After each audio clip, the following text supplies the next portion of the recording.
Life after Elon, getting that first job and living outside the Elon bubble. Good afternoon, I'm Brennan McDavid. And I'm Brian Mazurski. Welcome to Elon 2.0 Success After Elon.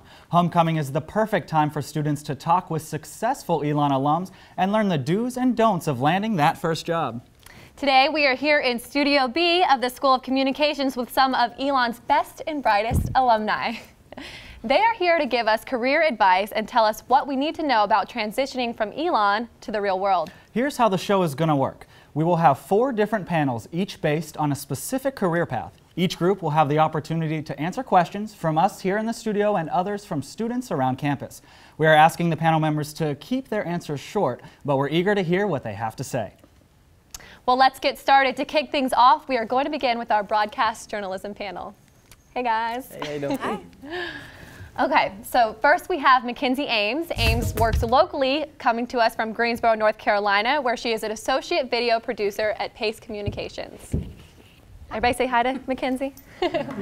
Hi. And next we have Naima Abdullahi. Naima is a recent Elon grad and started working as a reporter for Fox 46 Carolina News over the summer. Hey guys. And finally we have 2013 grad Steve Roth.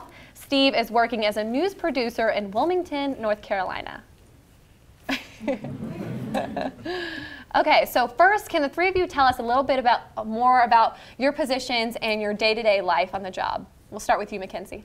All right, well, I am an associate video producer for a content marketing agency. And essentially, a producer, I think, is the glue that holds the whole project together from start to finish. So I'm in with the ideation and the creation of the project, and then I'm there on the production day at the shoot with the crew, and then I am cracking the whip on those editors in post-production. So my day-to-day really depends on what stage my project is in. Okay, very cool. And my day-to-day is a little bit untraditional at the moment because it's a startup station and we'll be going on air with our own newscast in January. But as of now, as a digital journalist, I find a story early in the morning, go out and shoot, edit, write the script, and have it posted on the web throughout the day. And right now, I am a morning producer at WECT in Wilmington, and basically what that entails is you come in and you get working on stories from around the country, from around the area, from around the world, stuff like that. You're putting that together, talking with reporters and anchors. My day happens to start at 11 p.m. Because of the morning shift. So it basically is just putting the news together and communicating with everybody. If you have breaking news, get it in there. And what can we do to make the show creative and different than the show yesterday or somebody else's show? So lots of different things going on. Okay, very neat. Well, I'm a broadcast journalism major, and the field is very competitive, and so I'd like to know what exactly can you do to stand out in the field? News producers get so many reels every day, so what can I do? What can I put on my reel to make it stand out?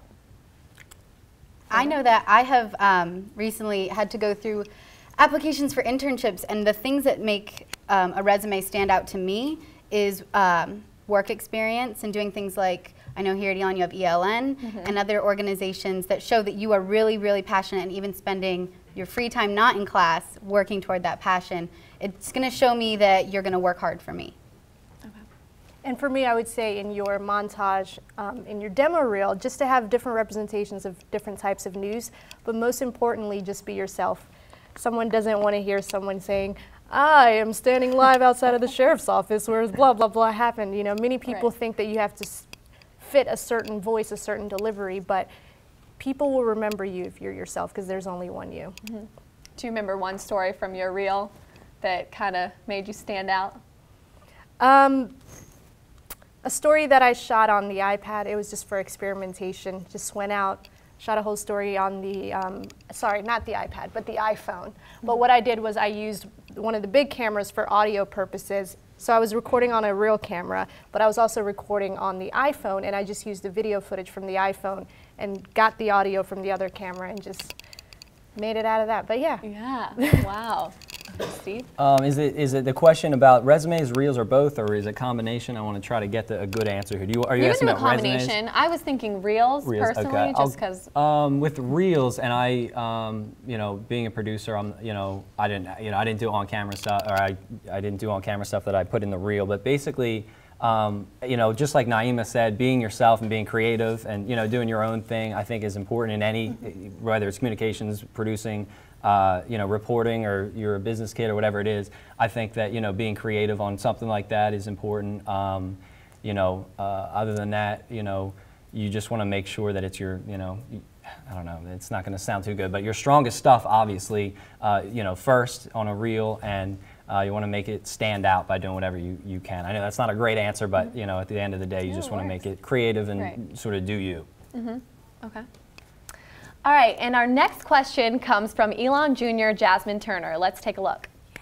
My question is, what are the best pieces of advice you could give to someone in college that is hoping to have a broadcasting career, and what are the steps that you think that they should take now so that they can be successful just starting out of college?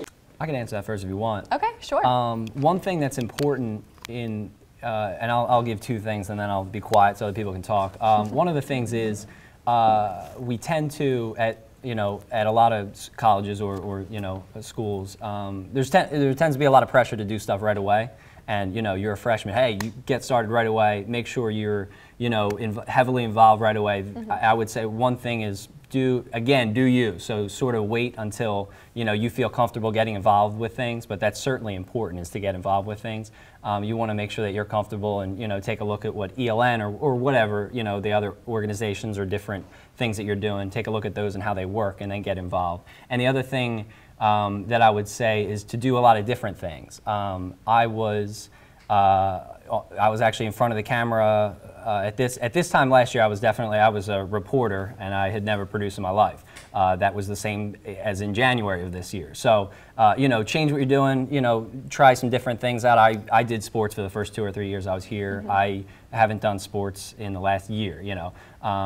You know, some different things. I was involved in club volleyball, you know, just random things. So not only what you're interested in, but also some fun things, and just do as much as you can. All right, great. Thanks, Steve. I would have to agree with that, in that I know how consuming the McEwen School can become, and I really think, and how consuming broadcast can become, and it's a really good thing to have a hobby outside of what you're doing. It keeps you more well-rounded, and I think it is appealing to employers. But another thing about, you know, saying do you, the one really, really valuable thing I'm noticing in the industry, broadcast is changing so much. We start relying on digital, we're starting to rely on Twitter and Facebook. Use that to your advantage, because we're the millennial generation, and we know that stuff better than most of our employers are going to know it, and they're going to rely on us for that. So be very skillful with your social media. That's what I would say. And there's so many organizations here at Elon University for whatever interest you may have. My first 2 years, I wasn't really broadcast. I was more on the music side with Limelight Records, and so worked with Student Union Board and different things like that. So I joined my junior year and really gave it 100%. But it's good to have other interests to help you become well-balanced. And Elon Local News gives you a real-life experience. You know, we cover local news, we cover breaking news, we cover entertainment. Everything that I have done since I started working, I have had an experience similar to that working for ELN. So that's something, you know, I was out covering the mayor elections, and I remembered covering the inaugurations for ELN. If I cover something for work, there's always something else that helped me become better prepared for that. And I don't know what where I would be right now without Elon Local News, but there's an organization for any interest you may have, and just take advantage of that. Okay, great. Thank you. Those are some great answers. Okay, so we all know Elon's a beautiful place, and I'm sure you miss it, but what was it like transitioning from college to the real world? I can start again. Sorry, I don't mean to. All right, let me start. Just because my story's, you know, right away. So I graduated. I think it was May 25th of this year was our graduation on the Saturday. May 26th. So the next day I moved out, and then on the 27th I moved into my new place, and then on the 29th I started work, and I haven't missed a day since. So, you know, right away, you know, you're working, you know, it's a kind of a crazy transition. Yeah. So in that way, I actually like that transition. A lot of people are like, no, I'm gonna, you know, travel the world for 2 months and hang out. I wasn't able to do that, but I still enjoyed it, because, you know, you get to work right away. And I think it's actually easier if you transition like that, if you go straight into it, because it's you're not sort of, you know, oh no, I miss it so much, Right. and you're sort of thinking about it more when you're, just hanging out for a little bit. So that transition was really quick, but I enjoyed it, and you sort of get acclimated to things, just like when I came down here. I didn't know a soul. I'm from Pennsylvania, so you get acclimated to things, and Right. so it's nice. And the sleep transition wasn't too bad? Oh, that's awful. Okay. But just like any major change, you're talking about my sleep schedule as far. Yeah, that's. I mean, that's just kind of something you get used to and hope it works. But. Okay. There were other things that were easier to get used to than that, Right. for sure. Okay. And I have a lot of recent grad friends that live in the Charlotte area, so that's really, really helpful. And I have family members who also live out there. But the biggest transition for me was, I'm at a market 25. You know what I mean? So when you're out covering press conferences, all your local competitors are there. And the first thing you get asked is, where are you coming from? What station are you coming from? So it's just a matter of, how you respond and how professional you are when you're out there meeting your fellow colleagues in the area. Well, I'm from Elon Local News. It's the #1 news leader in Alamance County. You've never heard of that? So it's just a matter of being really, really professional and knowing that, yeah, you might have jumped that high that quick, but at the same time, I'm up for the challenge. And I think that's one thing that I really, really like. It's a startup station, so it's a station that I can grow with, you know what I mean? And I love my coworkers. I love the opportunity that I have right now. And I'm learning every day. So, yeah. Great. So here's the thing. My first job out of Elon was working on cruise ships, and I did that for 3 years, which is a very different transition than anybody I've ever talked to, because I went from a dorm to a cabin on the sea. So that was very different, but at the same time, it wasn't all that different because I still had a mess hall that gave me all my food. I still had all my friends a door knock away. I had a lot of fun themed parties that I went to. I mean, it was a lot of college living for 3 years out of Elon. But now I've been back on land for a year, and I'm experiencing my transition now, and it is not only missing the ship bubble, but the Elon bubble. I'm having to grow up at 26 years old. Everybody else has already got their cats and their apartments, and I'm getting my first one now. I'm learning how to live on land, not in college. And so I just think, just be prepared that your friends aren't going to be a door knock away, as sad as that sounds, I'm sorry, but they won't be. And you're going to have to cook for yourself. And these are the things that everybody's been warning you from your first day of senior year. But I don't think that there's anything I can say that can really prepare somebody. You just have to do it. You just have to get out there and live on your own. So. And I would also say one last advice is, Phoenix 14 and Elon Local News, so many great talents have graduated from our journalism programs here. But one thing you have to remember is, there's one Mitch Pittman, there's one Randy Gyllenhaal, there's one this, one that. Just be yourself. Yep. It's great. Other graduates have done really, really great things, but meet your own expectations and create your own identity and do what you love. Don't try to resemble what someone else has done before. And I think that if you have that mentality, you'll be great in whatever you do. That sounds so much better than anything I've said for like the last year. That was fantastic. All right, well, thank you so much, everyone. That's all the time we have for our broadcast journalism panel. Coming up after the break, Brian will talk to some of our entertainment majors. Stick around.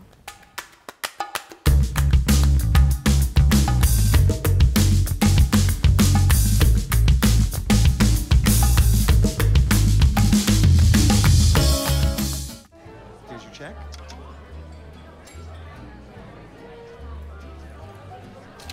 Oh, you got it. Since I got rid of my car, I really enjoy walking. Okay. Got it.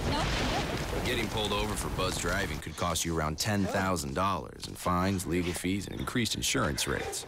Oh, you're home early. You live with your mom? That'll set your game back a few years. Buzzed, busted, and broke. Because buzz driving is drunk driving. The average text takes your eyes off the road for nearly 5 seconds. Stop the texts. Stop the wrecks. Visit us at stoptextsstopwrecks.org.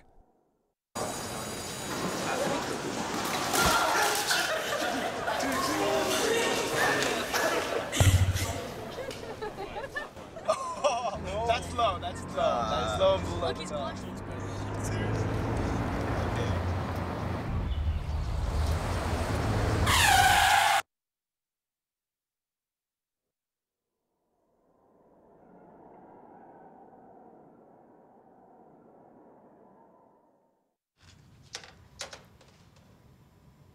Wow, these are really good. You act surprised.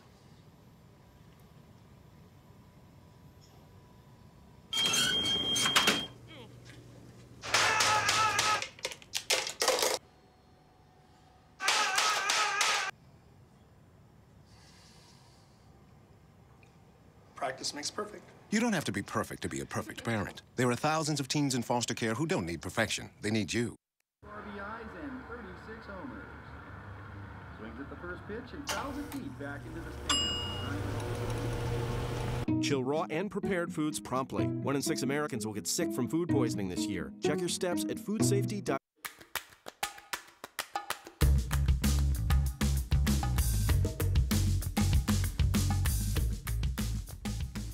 We're back with more Elon 2.0 success after Elon. We just heard from our broadcast journalism alums, and now we have some of Elon's strategic communications graduates.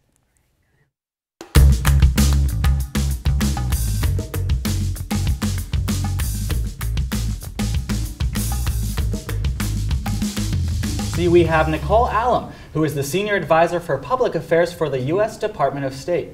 And from the Pacific Northwest, we have Emily Romans, who works in corporate affairs for Nordstrom out of Seattle.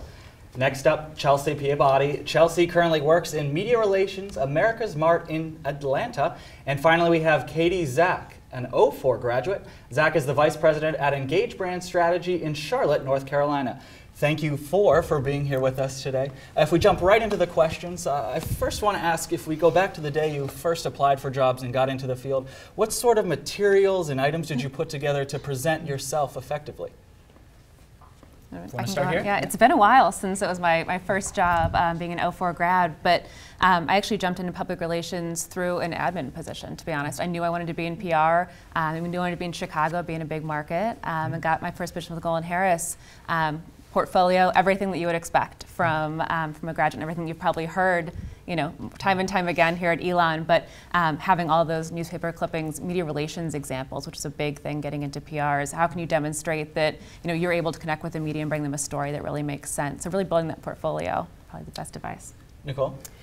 For me, I actually went into graduate school right out of Elon, and then from graduate school transitioned into an internship at the Department of State, and sort of the rest is history. So from my internship, then I transitioned that into a full-time position there. If I can quickly ask, why graduate school? For me, I knew that I wanted to have more of an international affairs bend to what I was doing here with strategic communications, and I kind of figured that out a little bit too late in the game at Elon, so I decided that going to get my master's degree in international affairs and public relations would be the best strategic point for me. Sure. Emily, for you, what types of things did you put together when first applying for jobs? Yeah, right after I graduated, I worked at a PR agency in Washington, D.C., and it sounds simple, but I think my resume was really the most important thing that I brought to my interview. I worked at Live Oak here and had that at the very top of my resume, and that stood out to all of the people that I interviewed with, especially the agency that I ended up working at. And being able to speak to that and demonstrate the results that we achieved at Live Oak was really effective. Sure, back to basics with the resume. Chelsea, for you? My first position out of school actually was for an arts festival, and I think the thing that made me stand out was an internship that I had. I spent a semester in London. I worked with the English National Opera Company in their press office, and that instantly made it stand out. And I think that's one of those great opportunities that Elon gave me, was to have something that the other people applying didn't have. So I think really if you can make those really cool moments stand out, that's what gets you in the door. Sure. We're going to jump right into a video question from one of our students across campus, so let's take a look. Hi, my name is Alicia Carter. I'm a junior strategic communications major, and my question is, what strategies and skills are most significant in the field of strategic communications? Emily, if we start with you. It's another basic one, but I think being able to write effectively. That's something that you learn very, very well here at Elon, and it really sets you apart from a lot of the other applicants, and it's something that it's hard to learn on the job, so you really hit the ground running, especially at an agency, and knowing how to write clearly and concisely in a way that's professional and appropriate for client-facing documents was really, really useful. Katie, if I could ask you, what were some of those strategies you used to learn how to write effectively then? Really storytelling. I mean, you think about, from a public relations perspective and being in the agency world, who's my end user? And a lot of the times it's consumers, but the intermediary is the people that were on our broadcast panel just moments ago. So when I'm calling that news producer making a pitch, I better have a good story in mind about whatever brand I'm selling, whatever story it is that I'm trying to tell, and really having all the facts and pretty much explaining to them why it matters to their consumers. Why is it worth seeing on the evening news? Why is it worth reading in the daily paper? If we could jump from this world to the world of social media and trying to use that kind of medium as an effective tool, with so many opinions and so many voices out there on the internet, how do you use your message and create your message as an effective one and make sure it's on the brains of the consumer or audience? Anyone want to tackle that one first? That's a good one. I think I can jump in with that one, but we heard a little bit, again, previously about the millennial consumer and us, being for the most part millennials. And I think more so now than ever before, social is a vital part of public relations strategy. There isn't, the changing way of the media landscape. You can't just go traditional daily paper. You can't just go broadcast, evening news. You really need to be able to craft that message because a lot of your consumers aren't, a lot of us are at work in the morning, so we're not watching the 10 a.m., Kathy Lee and Hoda Hour, the Today Show, because we're already at work. So you're really crafting that message that it's going to hit the right person. So in a lot of the cases, that is digital, it's online, it's a creative tweet. I'm sure everyone's seen like what Oreo did, for example, with real-time marketing in the Super Bowl, which is the biggest case study that everyone's talking about right now. Is it applicable for every brand? Probably not, but really being creative in the assets that you have and the content that you have. Chelsea, for you. I think tact is very important as well. I think as much as you want to get your message out there, you have to remember not to pull back the curtain too much. I know that's something that we deal with. I actually work for a wholesale facility, and so a lot of what we have out there is not on the market yet. And so a lot of our vendors don't want people to know yet. They want it to hit the stores. So we have to be careful not to share too much and to let it still be a secret so that our retailers can share it when they're ready. So I think that's really important. Say for the U.S. government, the U.S. Department of State in particular, there's been a big shift over the past few years with what we call 21st century statecraft. And social media, I think when I first started 4 years ago, was just starting to sort of, gin up the pace. And one of the more important things that I've learned over time is that you need to be able to manage up to your senior management about the importance of social media, but help them feel comfortable about social media as well, because for many of them, they're not on Twitter all day long, they're not on Facebook, they didn't sort of grow up with this as many of us did. So it's been a very interesting process for me to sort of help my senior management feel more comfortable about it and really empower us to go out and do our job with social media. Emily? Yeah, and with Nordstrom, we use social media a lot. It's a great way to talk to our customers and for our customers to talk to us. And being on the issue side of things, social media is a huge tool. It's a way we can communicate with customers about issues that are going on at our stores. We can respond to their concerns and their questions. And it's also a great way for us to know when there is an issue. A lot of times, somebody will tweet something about something that they saw or heard at a store, and that's how we hear about it first, just because it's so instantaneous. So it's important to always be aware, even if it's not communicating directly with the customer, just to be listening to them as well. Chelsea, if you could offer some advice to current college students, how can they start turning their social media accounts and more professional in a way? I think to stop following some of the funny things. Even though it's really funny to follow like Grumpy Cat on Twitter, I think you need to realize that it's time to start figuring out who those thought leaders are and who you should really be listening to and who can help you shape where you're going in your career, and start following those people and hearing what they have to say, retweeting that kind of thing. Because people do look. I hire interns and I do look at their social media accounts. So I would say I want to see someone who is kind of showing that more professional side versus just talking about what party they were going to or retweeting some funny joke they saw. So that's something I would definitely do. And also LinkedIn is really important. Definitely have a LinkedIn account and connect with anybody. If anybody wants to connect with me, I'd be more than happy to connect with you. And you see all sorts of people on it. So I would say those are the two things: is keep track of what you're talking about, and also use the social media strategically. Sure, use it as a place of information, is what you're saying. For the four of you, another place where you got knowledge was in the classroom. What classes did you have here that you thought were kind of just, a blow-off class, maybe you didn't quite pay attention in, but you learn now is quite effective and really useful? I'll go. Sure. I remember first taking digital media convergence, which I'm not sure exists anymore. At least we still have that now. Do you? Sure. Okay. Everyone getting involved with some video, photography, exactly. story development. And even in graduate school, we did a graphic design course, and I personally was like, oh, I'll never be doing this. But I've found myself consistently, particularly in my current role, really utilizing those skills that I learned in those courses. I've designed public-facing materials that have gone up on our website. It's not something that I thought I would be doing in my current job, but I was able to see that there was sort of a gap in that expertise in the office and offered to jump in. So, things that you don't think you're going to use, you sometimes may surprise yourself.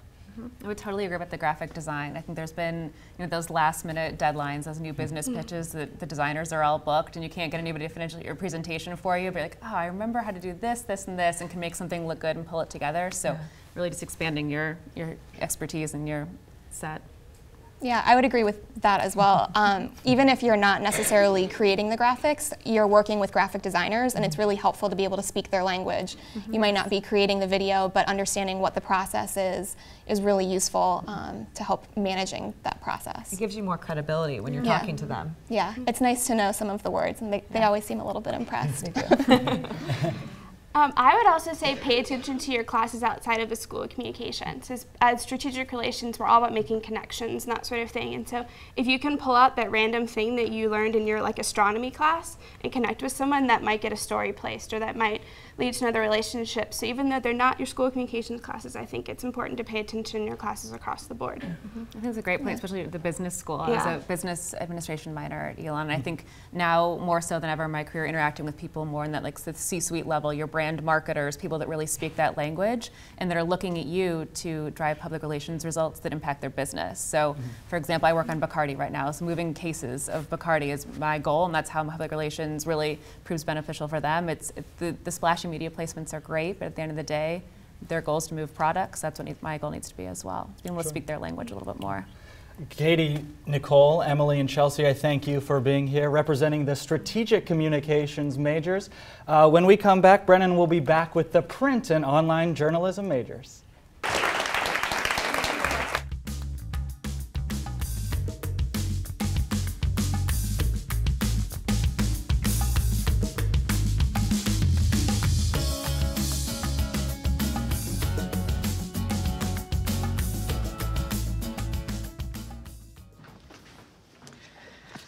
All right, I know this isn't any fun to talk about, but we should.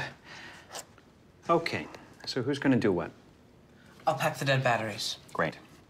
I'll only put what I don't need into a duffel bag. Perfect. That's totally unhelpful. No problem. Meanwhile, I will try to comfort everyone by speaking in a calm voice. And I'll try to get the generator going without any gas. Oh, let's not forget the cell phones, which probably won't work. Right. And who is going to handle supplies? I can forget to do a list for us. Thanks, pal. Well, I think we couldn't be any less prepared. I'm proud of you guys.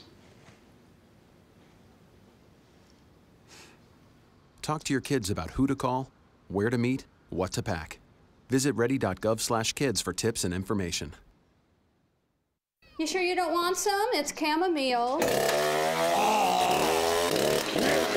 Listen, you are extremely terrifying. Just the scariest undead subhuman thing on TV, and I really mean that.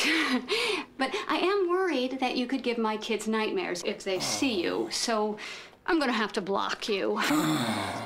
So that's it. Oh, and tell the zombies they're blocked too.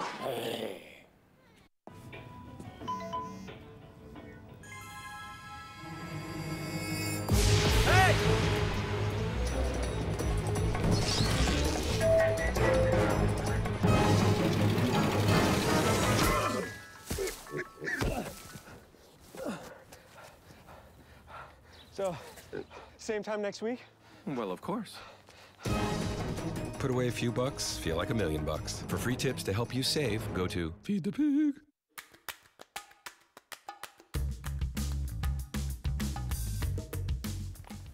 Welcome back to Elon 2.0. Let's switch gears and meet some of our Elon alumni who now work in the print and online journalism field.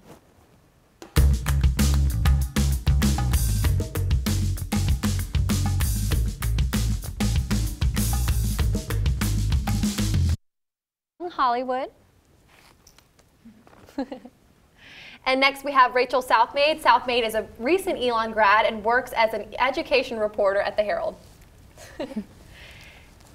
And finally we have Cassandra Cluse. Cluse graduated last spring and works as a reporter at the Daily News Record in Virginia.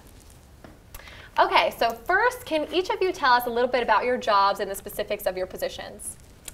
So I work at Young Hollywood and I'm the director of development. So my job is to sort of have my finger on the pulse of industry trends and pop culture and to be the liaison between the marketing side and the production side to make sure that all of our content's really driving the brand and what the audience and our demographic wants. I am a reporter at a daily newspaper. I'm a traditional beat reporter. I cover education in York, Chester, and Lancaster counties in South Carolina, which is the area just south of the border, south of Charlotte in South Carolina. So my day-to-day routine just consists of covering any education story that needs to be taken care of, be it war dogs at a Veterans Day event at a middle school, or something more drastic like a football player caught selling drugs after school. I also work at a daily newspaper. I am the Shenandoah County reporter, so it's more of a general thing. I write about education, I write about crime. Whatever comes up and needs to be written about is my day-to-day, which is very different every day. But it probably keeps it a little exciting. Yeah, changing definitely. It up. Okay. Don't get bored. Great. All right, well, our first question comes from Elon Jr. Jonathan Black. He asks, are there any other ways to prepare for the real world besides being heavily active in student media? I definitely think so, because everything that I have learned and what's really paid off for me are the skills that I've learned interacting with people in my day-to-day life and being able to read the temperature of a room and confidence, and of course you learn that in your classes, but it's really finding your voice, and it's not necessarily how many extracurriculars you do, and I find that it's really easy to feel inferior because you may do this or you might not, but in the real world it's all about how you present yourself, and that would be my thing. Okay. For me, I think at Elon, extracurriculars, activities like student media are so heavily emphasized, and that's wonderful, but you also can't forget that your coursework was created to help prepare you for the real world. So paying a lot of attention to your coursework and not just doing it because you have to do it, but doing it to understand it. If I could go back and pay so much closer attention in some of my classes, not that I didn't at the time, but I had no idea how much they would serve me in the future. So I wish I could like rewind and go back. So other than student media, you should really make sure you're paying attention. I actually have a hard drive, and it's from my senior year, especially the classes I took my senior year, reporting for public good. Law. Yeah, media law, multimedia journalism, and I pulled them up after certain meetings and shown them to my boss to say, wait, I actually know, and he has read papers that I've written, and I have emailed my professors, and I just can't say enough, what you're learning in your classes is applicable. Right. So don't sleep through them. Okay. Especially the skills-based classes. Like I really wanted to be a better photographer, so I took photojournalism with Randy Pyland, and I have to take my own photos at work now, which wasn't something that I was necessarily thinking about when I was applying for jobs. I thought, well, maybe I'll take some of my own pictures, but I basically have to take all of my own photos. So that was a really useful class, and other classes where you learn software it's really important to keep up those skills too, and to keep up with the changing technology, and take those classes that are available for you after school when Elon gets new software like Final Cut Pro 10. Keeping up with those things is good. So do you feel like the print and online is definitely kind of combining together more like multimedia now? Okay. Yeah, even when I put the job that I have on my resume now, I don't think I would just put reporter. I classify myself as a multimedia journalist because, like Cassie said, we are fortunate enough that we still have full-time photographers, but they can't be everywhere at once. So the fact that I can go out and do a story and generate my own art and generate my own video is really helpful to my paper. It frees up the photographer's time to do other assignments. So to just call yourself a print journalist anymore would be completely outdated. So Elon's very accurate with the print online.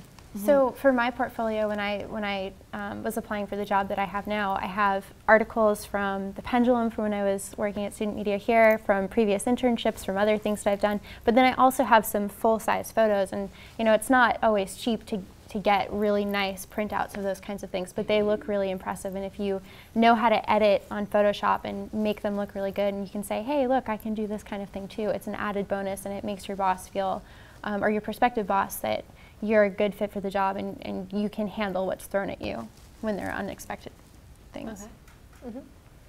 Okay, well, for our second question, that comes from Elon senior Hannah Delacourt. She says, when exactly should seniors start applying for jobs, and what skills are employers looking for from students right out of college?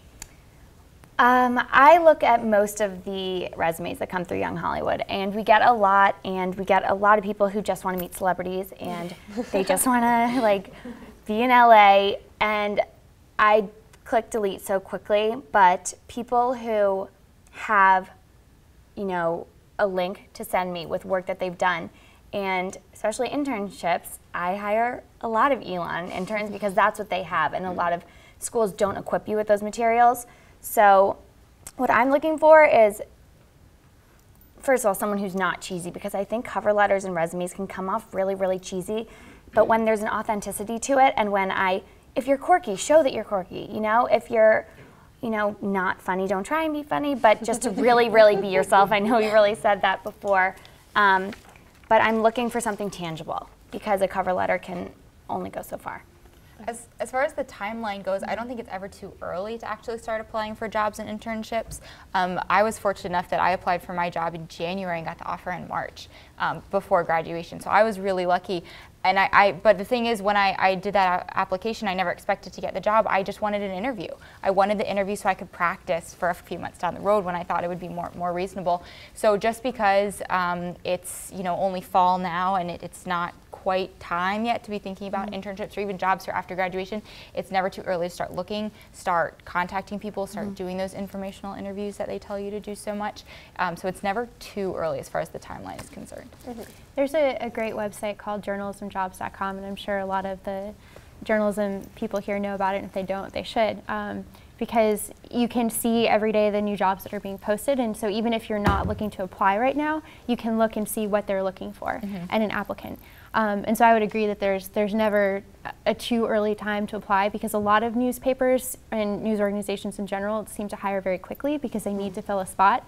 But some organizations take a lot longer. So you could apply for something like Rachel did in the spring and have something lined up for after graduation, or you could apply for something. I think it was maybe a 3-week span between the time that I applied for my job and the time that they hired me, the job that I have right now. So it differs a lot. And I think when you send out your cover letters and your resumes, you should try to identify some kind of connection that you have with the person that you're applying to, or the place that you're applying to, the geographic place, or the company in general, because if you can make some kind of personal connection, they're going to be so much more likely to open your attachments and look at your resume and look at your cover letter and your clips than they would if you just send them a bunch of stuff that seems like it has no meaning. It was just copy pasted for every application that you did. And to add to that, networking is so important. When I moved to LA, I didn't have a job, I didn't have a single friend, I really hardly even had somewhere to live, and I just made an Excel spreadsheet with a list of people I'd want to contact, and I contacted 2 new people every day. So that was my short-term goal. My long-term goal was to get a job. And so I think it's never too early. Make your short-term goal that by April you will have met with 6 people in the industry that you really look up to. And I also think kind of find a mentor early on and have them kind of guide you through the job hunting process. I think keeping in touch with your peers is important too. They could be great resources for you, someone who's interned at a place that you also want to intern at. And one of the biggest parts of finding a job, is the interview process. So what are your tips on going through interviews? Well, so I work at Young Hollywood, and it's in a hotel, and it's an entertainment production studio, and I'm so impressed when someone comes dressed to impress. Never like just because it's a casual company come being too casual, but most importantly is be sure of yourself, no matter what you're saying. Come in with confidence, because there's just nothing more awkward than interviewing someone that shows how scared they are. It's okay to be scared inside. Just walk with the confidence that you should have coming from a school like Elon. Never, my advice for an interview would be never go into an interview thinking that this is it, my entire future is riding on this one interview. Just approach every interview with, I'm going to go in, I'm going to talk about myself, and I'm going to learn something. Because even if you don't get the job or whatever, at least you learn something. So never go in thinking, well, this is my dream job. If I don't get this job at Young Hollywood, my life is over. Because it's not. You'll be okay. So just, I think if you approach each interview with the idea that it's another learning experience, no matter how it turns out, you're going to find the experience is a lot more fulfilling, and you're going to be able to be more relaxed. So you're going to be able to, again, be yourself, and hopefully they'll like what they see. Go with a lot of questions. Look up the company, see who owns the company, see what other companies they own that are related to them. Ask them, do people who work at this small newspaper or this magazine ever move up to other positions, or do they move around to other companies within the corporation?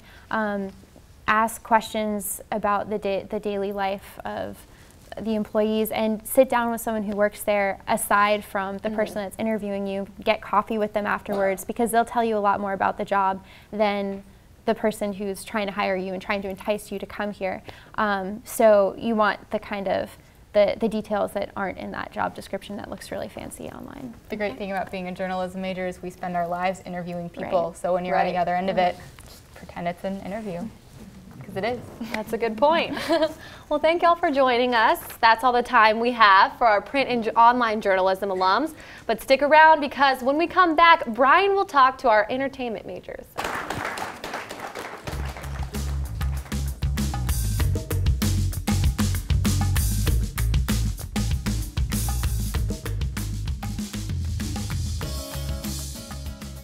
The next 30 seconds can save you a lot of money.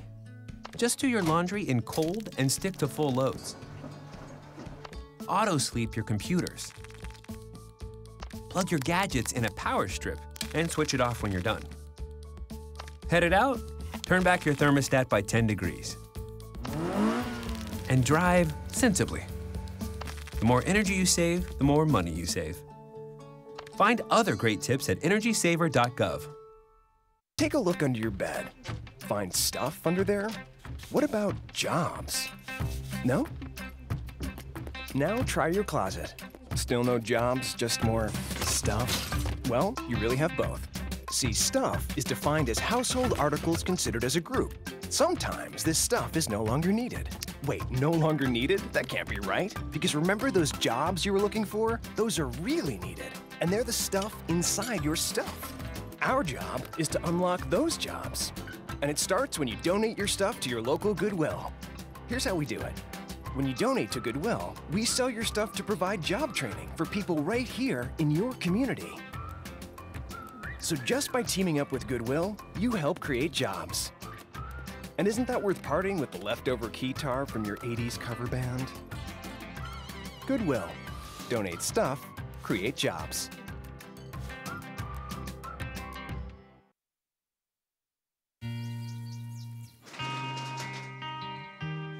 I've got a job to do today.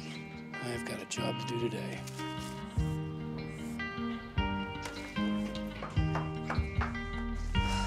Have a good first day at work, Mom. Your donations to Goodwill fund job training programs right in your community. Feels good to start fresh, right? Sure does. And like that, you're a job creator.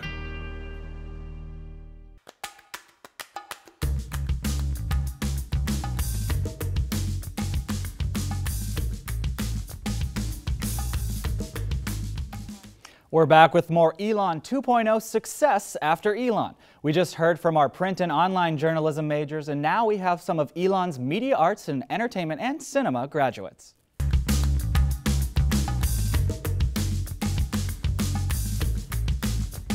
First up, we have Raj Rawal. Rawal is a recent graduate and is an associate producer with What's Trending out in Los Angeles, California, home of the entertainment industry. Also in Los Angeles is Neka Inura, a producer at Pop Sugar Studios. How did I do, Neka? Pretty good. Good, good. And finally, we have Troy Senkowitz. Senkowitz is the CEO and founder of Digimax Consulting. Thanks to the three of you for coming out. We're going to have fun talking about media, arts, and entertainment. So if we can start, if you'll take about 10 seconds to just go down the line and expand on what exactly it is you do in this big world of entertainment and media. Of media, glue guy, sanity, movies, awareness, platform launching, not sleeping. I like the last one. I produce lifestyle and entertainment content for an online media company geared towards women between the ages of 18 and 40. I am, let's see. I'm a system Troy does it all, by the I do way. a lot of stuff. Yeah. I own a production company. I'm also a system integrator, so I produce content and I provide design and integrate technology solutions for the motion picture industry. If that makes sense. Great, so we're hearing a big variety of absolutely everything that goes into what we know as media. So Raj, if we start to you, how can we define what this media, arts, and entertainment major can have you do once you graduate? Well, I mean, having this degree, I feel you can honestly do anything at all, especially, and not just in Los Angeles, but media, arts, and entertainment, you know, what we do now, why we study, why I feel there's such a critical emphasis today. It is epicenter of our, you know, culture, it's our conversation, and now that we have constant access to content wherever we go and can consume it in so many different fashions, that to me, this industry is just the future of how we kind of create content to innovate one another and reflect, you know, kind of what's going on in the world. And I mean, this major can be applied anywhere. You know, I have a friend who majored in cinema and right now is, you know, working in a doctor's office, but is somehow applying what they're doing there and is giving them a video strategy. So, I mean, sky's the limit with this degree. That's an interesting mix. Very much so. Yeah, Nneka, how do you summarize media, arts, and entertainment, if you can? Media, arts, and entertainment. I mean, if you think about the way that everyone consumes media today, whether it's information about healthcare, the way they're promoting the new Obamacare through media, arts, and entertainment. So you could technically work in healthcare and be a media, arts, and entertainment major. Just the way our society is changing and the way we utilize media, social media and stuff, you could take it anywhere. I mean, communication is so important to everything that we do. So I don't think it'll hold anyone back. Troy? Yeah, I think you're absolutely right. You can apply it to just about any career out there. It's about communicating with your client and understanding what they want, and in return giving them the product in that level of service. So when we talk about the aspect in this whole world of new media, how is this integrated across all of our careers, Nneka?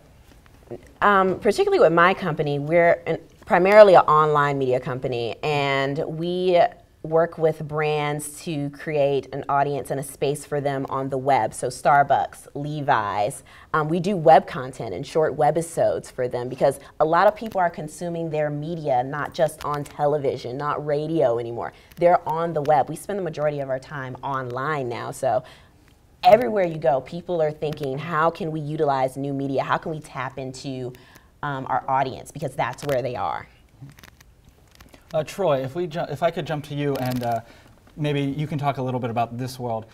For those who may be interested in freelancing or starting their own business and just not wanting to get into big studios or some sort of media conglomerate that's out there, how would you suggest people go about doing their own path? Well, I think it definitely is important to reach out and work for the big guys at some point, because ultimately that's how you're going to network. You can bounce around to 5, 6 different companies. I've worked for, geez, I don't know, 10 different companies over the last 15 years or so.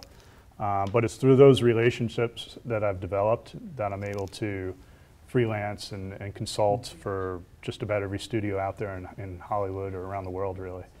So it's really the networking. You got to get out there. You got to do the internships to get you into those big companies. But. Yeah, and if we could jump over to a question from one of our Elon students. The first is from junior Katie Mariggy, so let's take a look. What suggestions do you have for an upperclassman looking to work on a reel or a portfolio to really set yourself apart, make yourself different when cutting and editing those videos and those reels together? Reels for the entertainment industry. Raj? That's a really important question, especially for entertainment. You know, YouTube is such a amazing platform with so much creativity on it, you know, and I work with all these content creators that actually cut reels but then kind of make their own content. When you're kind of cutting your own reels, make sure that you really diversify what you're doing and try to keep it under 1:30 because you really want to, that's kind of how you want to bring your brand, because you are selling your own brand in a reel. What else is a reel except for that? But you want to show your style, your authenticity. Don't think that, oh, I need to have all these dolly shots because this person had these shots and this person got a job at this place. You're not that person and you're not aiming for that. Everyone has a different path with where they go. Everyone has a different creative style, and that's the way I feel that divides you as one of the best from the rest. And when you truly confidently believe what you're cutting is golden and you put it up there and you sell it and you know how to talk, you'll be good to go. NECA, for you, what's one thing that absolutely must be on a reel and a thing that absolutely cannot be on a reel? I don't stress too much about what's on the reel. I haven't seen anything crazy on reels. What I struggle with, because I get a lot of reels and resumes, is if it's hard to access them, like you can't really get to it. And also if they're too long, because you have to understand that employers they're looking at a lot of resumes and a lot of reels, and you really want to showcase your skills in about 1:30 seconds, quickly, efficiently. So I haven't seen anything wonky yet, but I've seen crazy resumes. So showcase your work, be concise, don't try to do what other people are doing, be yourself. Troy, what are you looking for when hiring a new employee? Well, I worked for a digital domain where I had to hire 320 digital artists in like 3 weeks, right? Oh. So back then, if the DVD showed up and it had like a fancy case or whatever, I'd throw it away. Because that guy spent more time on that case. I don't care about the case. I don't care about the anything other than the content. I don't care about the menu. Just have it start up. Let me sit there and watch the first 1:30. And after that, if I want more, I'll ask for it. Nowadays, forget about DVDs. Make sure it's online. And don't put it on some site that they have to register and create an account to get to your reel. It should be readily available. Making things difficult, you know, as an internship coordinator, making things difficult for an employer to try to get access to what you are as a person and you trying to sell yourself, that's probably like the worst possible thing. Like buy out a URL of your first name, last name.com, make that yours, have all that yours. You're in creative control now and you have all the tools to do it, so it's phenomenal. Yeah, make it easy and make it accessible then. Yes. So, let's jump over to another question from campus. It comes from Elon Jr., Ryan Green. So my question is, looking back now at your college experience, is there anything else you wish you had done to prepare for a career in communications? Okay, Brennan is joining us again for the last question. Welcome back, Brennan. Yes, thank you. NECA, if you could answer the question that Ryan proposed to us, how do you prepare most effectively for a career in communications? For me, I definitely utilize all the resources for me here at Elon. I participated in the Elon in Los Angeles program. I wasn't sure if I wanted to pursue my career in Los Angeles, so it's the perfect opportunity. You still sort of have that Elon bubble to go out, experience it, see if you want to do it. But outside of focusing on my coursework and programs within the School of Communication, I also made sure I was a well-rounded person. I participated in Greek life and other organizations just so that I could interact with people. The major is communications. So you need to be able to communicate effectively with whoever you're working with to get a job done. 100%. No, NECA has it spot on. It's really through my Elon experiences that's really shaped me for what I am. And in communications, honestly, it's like everyone says the word networking, networking, networking. I believe that networking is one thing, but building relationships is a complete other thing. I know for a fact Troy, so many people can vouch for him because of the amount of work and relationships he's put in. Go out of your way to see people, send a handwritten thank you card, do authentic things that you would naturally, organically do for a member of your family or a good friend of yours with employers. Treat them like that, but with a little professional flair on it. And same exact thing, like I was very well-rounded, you know, I participated in Greek life, I was at the radio station and things like that, but it was through every single kind of stepping stone that I did that's got me to where I am today, and I'm still obviously continuously working. You know, we're all doing 16, 17-hour days, but to us, we're not working, because I think that's the best part of advice communications. When you don't feel like you're working with what you're doing, it's the best feeling in the world, and that's, I think, truly part of communication that people forget, because, I mean, we're always hustling all the time, is happiness. Make sure that you are very happy with what you're doing, because things only get better when you are. Troy, if you can, want to add your sense? You know, it's, I can't tell you how many job interviews I've been on in my, well, I guess in the early days when I was interviewing, where people would take my resume and just throw it on the side and say, we don't care about what's on your resume. We care if you can communicate and if we like you and if you can learn. Because ultimately, walking into the job, you're not going to have the skills, or you'll have the skills, but you won't have the knowledge of how they want things done. And you have to have the ability to learn and grow and kind of work in their environment. And if you have that, then you can work anywhere. And that's what they're looking for. Well, to the three of you and to all of our guests today, providing all this great wisdom, we thank you for being here. Welcome back to Elon. We hope we'll continue to have this network of alums growing as more and more people join the workforce out there from the Elon School of Communication. So thanks to all of you for being here. Yeah. Yes, and we want to thank everybody who's here and for the alumni for taking time out of their busy schedules to come and talk with us. This show will air on ESTV, so be sure to check it out. And from all of us, once again, here in Studio B, thank you for joining us.